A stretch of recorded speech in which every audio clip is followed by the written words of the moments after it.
ಮಂತ್ರಾಲಯ ಸಮೀಪದ ಚಿಲಕಲಡೋಣ ಗ್ರಾಮದಲ್ಲಿ ಭೀಕರ ರಸ್ತೆ ಅಪಘಾತ ನಡೆದಿದೆ. ಈ ಘಟನೆಯಲ್ಲಿ ಚಿಕ್ಕಮಗಳೂರು ಜಿಲ್ಲೆಯವರು 8 ಜನರು ಸಾವನ್ನಪ್ಪಿದ್ದಾರೆ. 10 ಜನ ಗಾಯಾಳುಗಳನ್ನು ಮಂತ್ರಾಲಯ ಸರ್ಕಾರಿ ಆಸ್ಪತ್ರೆಗೆ ಸೇರಿಸಲಾಗಿದೆ ಎಂದು ಘಟನಾ ಸ್ಥಳವನ್ನು ಪರಿಶೀಲಿಸಿದ ಆಂಧ್ರಪ್ರದೇಶ ಕರ್ನೂಲು ಜಿಲ್ಲೆ ಎಸ್ಪಿ ವಿಕ್ರಾಂತ್ ಪಾಟೀಲ್ ಹೇಳಿದ್ದಾರೆ.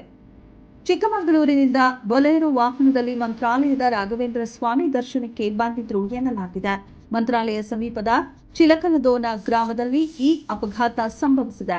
ಬೀದರ್ನಿಂದ ತುಮಕೂರು ಕಡೆ ಹೋಗುತ್ತಿದ್ದ ಫ್ಲೈ ಯಶ್ ಲೋಡ್ ಟ್ಯಾಂಕರ್ ವಾಹನವನ್ನ ಬೊಲೆರೋ ವಾಹನ ಚಾಲಕ ನಿದ್ರೆ ಕಣ್ಣಿನಿಂದ ಡಿಕ್ಕಿ ಹೊಡೆದಿದ್ದಾನೆ ಎಂದು ಎಸ್ಪಿ ಬಹಿರಂಗಪಡಿಸಿದ್ದಾರೆ.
ವರದಿ ಸಿದ್ದು, ರಾಯಚೂರು ಜಿಲ್ಲೆ.